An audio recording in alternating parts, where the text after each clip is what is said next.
وزیر خزانہ اسحاق ڈار آج سپہر اہم پریس کانفرنس کریں گے۔ کس مقصد کے لیے پریس کانفرنس کی جا رہی ہے کچھ بھی بتانے سے انکار کر دیا ہے۔ ایک سوال کے جواب میں وزیر خزانہ نے سابق چیئرمین FBR شبر زیدی پر تنقید بھی کی اور کہا کہ اربوں کے ریفنڈ دینے کی وجہ سے انہیں آج جیل میں ہونا چاہیے تھا۔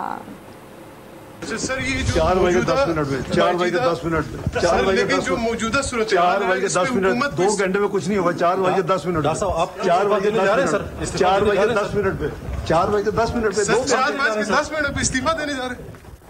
آپ کو تکلیف ہے میرے کو کام کرنے میں؟ سر تکلیف نہیں ہے، آپ سے سوال کیا کہ چلے بھائی سوال کر رہے ہیں آپ کے استعفے سے متعلق جو ہے باتیں ہو رہی ہے تو اس وجہ سے آپ تردید ہی کر دیں۔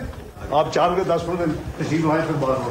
شبر زیدی صاحب نے کہا کہ آج آپ استعفیٰ دینے جا رہے ہیں، آج کل نے سر اس نے کیا کہ اس ملک کے ساتھ جو اس نے بڑا کیے ہیں وہ سب کو پتا ہے، تو یہی بات کریں سر۔ اربوں روپے کے ریفنڈ دے کے چلا گیا ہے جو کہ اس میں جیل میں ہونا جی اس کو اس وقت۔ اور شوکت ترین صاحب کو سر